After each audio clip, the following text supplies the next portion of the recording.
Hello guys, thank you for coming back to my channel. तो आज जो हम टॉपिक करने वाले हैं उसका नाम है leucorrhoea. Leucorrhoea is basically an excessive vaginal discharge. तो ल्यूकोरिया पढ़ने से पहले हम पढ़ेंगे कि वेजाइना से जो डिस्चार्ज निकलता है वो नॉर्मल डिस्चार्ज कौन सा होता है और एबनॉर्मल वेजाइनल डिस्चार्ज कौन सा होता है। सबसे पहले बात करते हैं नॉर्मल वेजाइनल डिस्चार्ज की। नॉर्मल वेजाइनल डिस्चार्ज जो होता है उसकी कुछ कैरेक्टरिस्टिक्स होती है। That is it is watery in consistency, white in colour,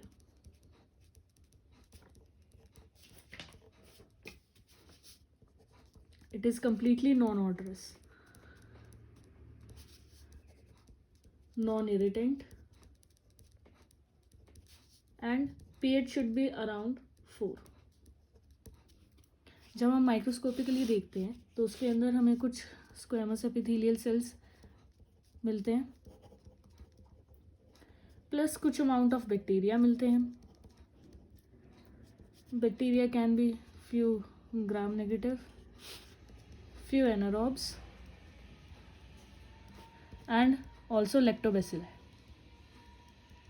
खास बात ये होती है कि नॉर्मल वेजाइनल डिस्चार्ज में किसी भी प्रकार के या किसी भी अमाउंट में ना आरबीसीज होते और ना डब्ल्यूबीसीज होते, ये दोनों प्रेजेंट ही नहीं होते. अब बात करते हैं एबनॉर्मल वेजाइनल डिस्चार्ज की. Abnormal vaginal discharge means vaginal discharge which is deviated from any of these characteristic is known as abnormal vaginal discharge.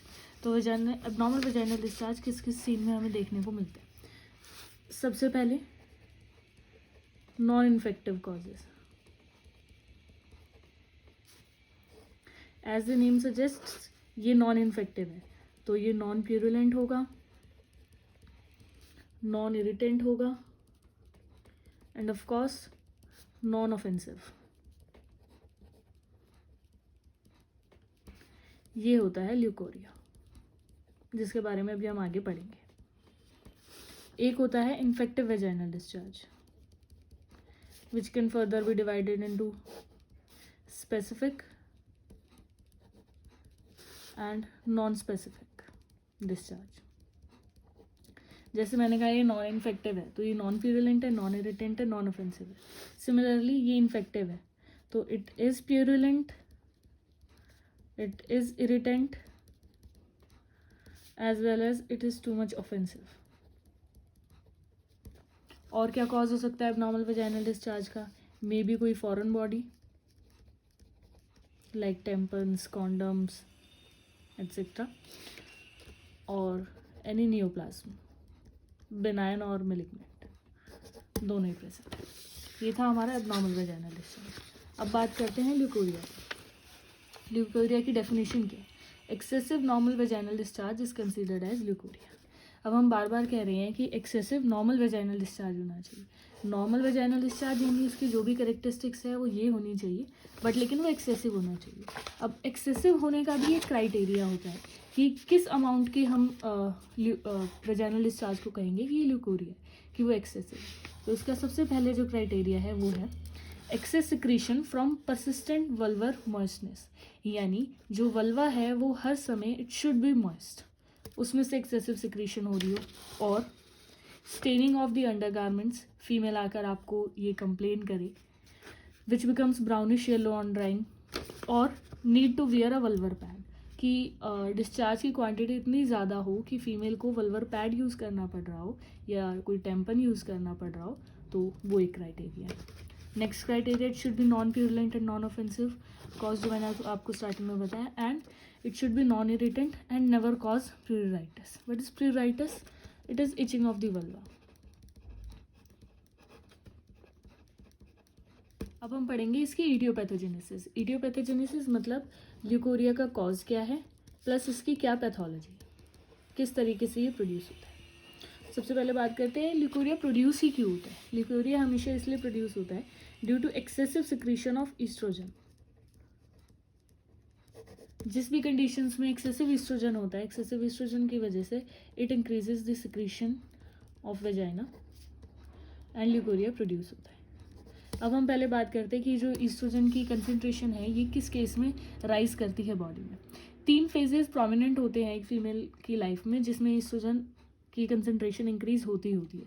First phase during puberty, second during menstrual cycle and third during pregnancy. बाकी कुछ minor causes भी होते हैं जिसके अंदर oestrogen increase होता है, but mainly ये 3 कॉजेज है। तो अब इन 3 फेजेस को हम अलग अलग से पढ़ते हैं। सबसे पहले बात करते हैं during puberty. As we all know puberty क्या होती है? Puberty is the time phase where the female is stepping into the reproductive phase of our life. तो उस केस में क्या चेंजेस हमें देखने को मिलते हैं?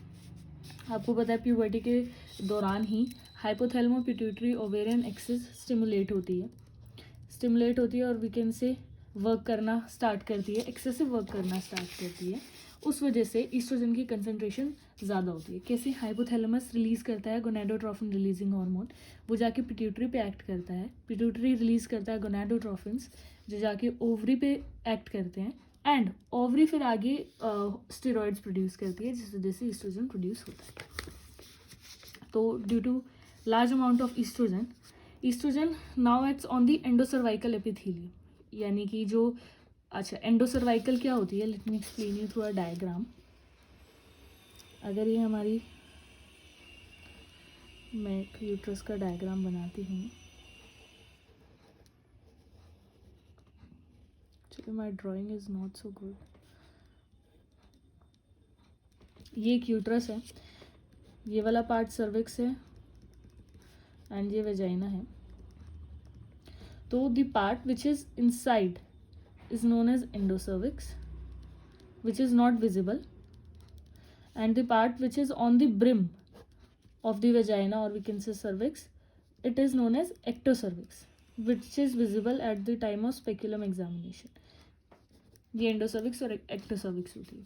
तो होता क्या है, जो ईस्ट्रोजन है वो एक्ट करता है हमारे एंडोसर्वाइकल एपिथेलियम पे।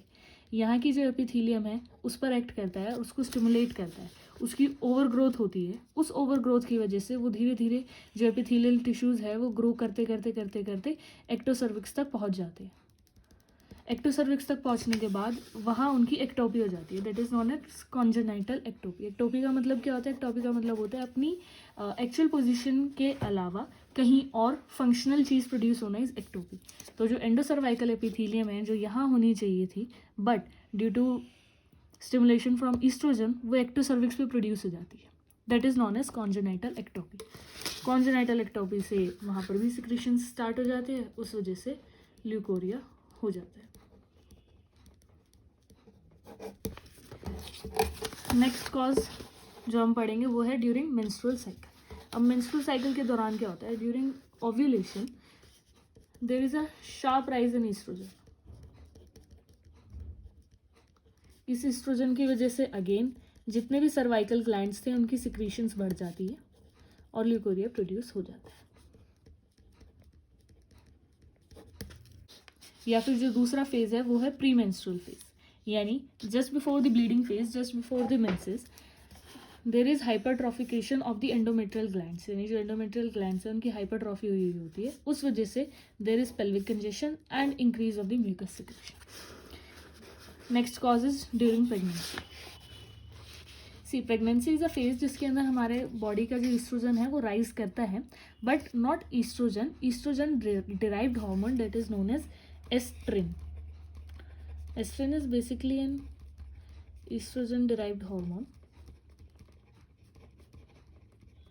जिसकी concentration at the time of pregnancy बहुत राइज कर जाती है, along with increase in the vascularity, जिस वजह से वेजाइनल ट्रांसड्यूएट्स इंक्रीज होते हैं और सर्वाइकल ग्लैंड की सिक्रीशन भी इंक्रीज। ये हमारे 3 मेन फेजेस थे, that is during puberty, pre menstrual period and during pregnancy. अब कुछ जो माइनर कॉजेज हैं वो हैं during sexual excitement. Sexual excitement के दौरान जो बार्थोलिन्स ग्लैंड होते हैं उनकी सिक्रीशन बहुत ज़्यादा इंक्रीज हो जाती है, उस वजह से ल्यूकोरिया प्रोड्यूस होता है। Next can be certain cervical causes, जितने भी नॉन इन्फेक्टिव सर्वाइकल लीजन्स होते हैं, let's say cervical ectopy, chronic cervicitis और एक्ट्रोपियन, इन सब की वजह से जो सिक्रीशन है सर्विक्स का वो इंक्रीज हो जाता है, जो कि finally it pores out at vulva and leucorrhoea produce होता है। Next cause can be certain vaginal causes like any case in which there is pelvic congestion. यानी पेल्विक कंजेशन प्रेगनेंसी में भी होता है, यूट्राइन प्रोलैप्स में भी होता है, इन सर्टेन रेट्रोवर्टेड यूट्रसेस, और जो कॉन्ट्रासेप्टिव पिल्स ज़्यादा यूज़ करती हैं फीमेल्स, उनके अंदर भी पेल्विक कंजेशन होता है। पेल्विक कंजेशन की वजह से वहाँ की वेस्कुलैरिटी इंक्रीज़ हो जाती है और धीरे धीरे जो वेजाइनल ट्रांसड्यूएशन है वो इंक्रीज़ हो जाता है।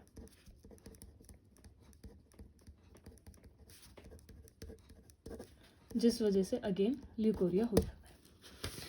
अब बात करते हैं इसके डायग्नोसिस की। तो डायग्नोसिस, क्लिनिकल डायग्नोसिस कैसे होता है ल्यूकोरिया का? सबसे पहले we have to take history of the patient, कि उसके क्या क्या सिम्टम्स हैं, what are the duration of discharge, कोई प्रायर एपिसोड हुआ है क्या, any associated problem, for example dysuria that is painful micturition, dyspareunia which is painful intercourse, or any kind of pelvic pain. We have to ask for all these things. Then we have to move to physical examination. Physical examination में क्या क्या चीज़ें include होती है? First of all the most important thing that is general health assessment, यानी patient की general health कैसी रहती है, उसे कोई मेजर इलनेस है क्या, या anything else regarding her general health. We have to do the palpation of abdomen in order to find any mass or tenderness. Then we have to go for inspection of vulva. किसी भी प्रकार का discharge, हमें जो discharge check करना होता है, और अल्सर के लिए मे बी सर्टेन केसेस में ये ल्यूकोरिया नहीं होता जिस तरह से पेशेंट कंप्लेन करता है, किसी टाइप का अल्सर होता है जो हमें वल्वा का इंस्पेक्शन करके ही पता चलता है. नेक्स्ट स्टेप आता है स्पेकुलम एग्जामिनेशन. स्पेकुलम एग्जामिनेशन, और we can say Sims speculum examination, it is done to detect any kind of pathology. Next is bimanual pelvic examination, जिसके अंदर हम अपने दोनों हैंड्स का इस्तेमाल करते हुए पेल्विक एग्जामिनेशन करते हैं किसी भी फॉरेन बॉडी के लिए, या एब्डोमिनल टेंडरनेस है या फिर कोई मास है उसको पल्पेट करने के लिए. बट ज़रूरी नहीं है कि हर कंडीशन में ये वाली चीज़ मिलेंगी ही मिलेंगी, या ज़रूरी नहीं है कि ये चीज़ एब्सेंट ही होंगी. It depends on case. Next is investigation. हम इस केस में इन्वेस्टिगेशन क्या क्या कराएंगे? Investigation is first of all the most important investigation is microbial study, यानी हमें जो वेजाइनल फ्लोरा है उसकी स्टडी करनी है, for which pap smear is very necessary. Urine test for any kind of infection in urine. Urine का हमें routine analysis भी एडवाइस करना है पेशेंट को, और कल्चर भी. Then another important investigation is PCR for any kind of pathogens. Now the last topic is differential diagnosis, यानी कोई भी फीमेल हमारे क्लिनिक पर आई है और वो कंप्लेन कर रही है वेजाइनल डिस्चार्ज की, तो हम कंप्लीट उसकी हिस्ट्री लेने के बाद और करेक्टरिस्टिक्स लेने के बाद किस किस चीज़ों को हमें रूल आउट करना है ल्यूकोरिया के लिए, कि ये चीज़ ल्यूकोरिया ही है या फिर ये किसी और प्रकार का इन्फेक्शन. तो उसके लिए हमें the very most important thing is कि हमें नेचर देखना है, डिस्चार्ज का क्या नेचर है. We have to ask the patient. If the discharge is yellowish in color and frothy, then there are chances कि वो trichomonas vaginitis हो. If it is curdy white flakes, then there are chances of monilial vaginitis. अगर वो grey white and fishy order का है, then it can be bacterial vaginosis. अगर उसमें से mucoid like discharge produce हो रहा है, then it is cervicitis. ये जो सारे केसेस होते हैं, ये सारे केसेस हमारे इन्फेक्टिव एबनॉर्मल डिस्चार्जेस के अंडर आते हैं. यानी अगर पेशेंट इनमें से कोई भी चीज़ कंप्लेन कर रहा है तो यानी कि वो ल्यूकोरिया नहीं है. We have to think about these things. Now in certain cases discharge is not as prominent as the irritation is. Patient कहेगा कि डिस्चार्ज बहुत कम अमाउंट में आ रहा है लेकिन इरिटेशन बहुत ज़्यादा है, देन हम पोस्ट मेनोपोजल एट्रोफी के बारे में सोच सकते हैं. बट ये कंडीशन आप तभी सोचें अगर जो फीमेल है वो पोस्ट मेनोपोजल वाली एज ग्रुप में है. अगर नहीं है तो हम फिर कुछ और सोचेंगे. नाउ अगर फीमेल कंप्लेन करती है कि डिस्चार्ज बहुत ज़्यादा ऑफेंसिव है, कोपियस है यानी लार्ज अमाउंट में है, एंड ऑफन ब्लड स्टेन्ड है यानी थोड़ा सा ब्लड भी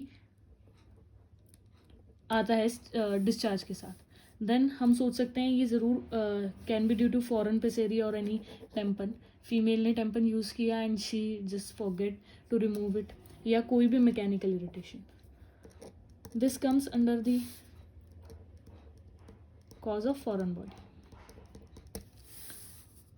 समटाइम्स फीमेल कंप्लेन करती है कि डिस्चार्ज का अमाउंट कम है बट सोरनेस बहुत ज़्यादा प्रोनाउंस्ड है, सोरनेस बहुत ज़्यादा है. Then it can be due to allergy और लेटेक्स कॉन्डम्स, डाउचेज और deodorants. These come under chemical causes,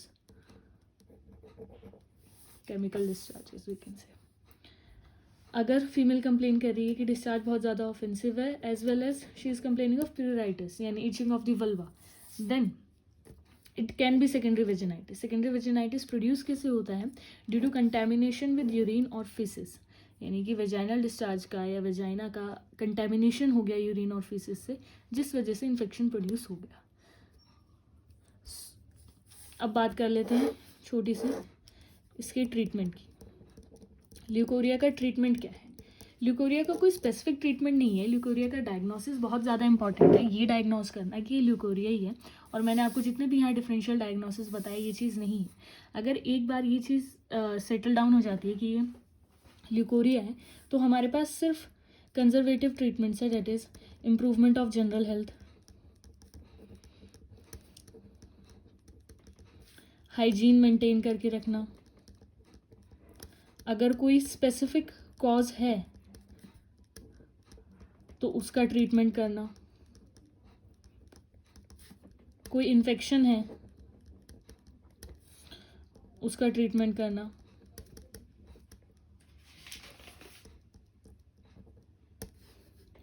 अगर ये कॉन्ट्रासेप्टिव पिल्स की वजह से हुआ है तो उसको थोड़े टाइम के लिए अवॉइड करना एंड एटसेट्रा. तो यहाँ हमारा ल्यूकोरिया का टॉपिक ख़त्म हो गया. अगर आपको इसके नोट्स चाहिए हो तो डिस्क्रिप्शन में मैंने लिंक दिया है, वहाँ से आप मेरा टेलीग्राम चैनल ज्वाइन करके वहाँ से नोट्स डाउनलोड कर सकते हैं. Thank you.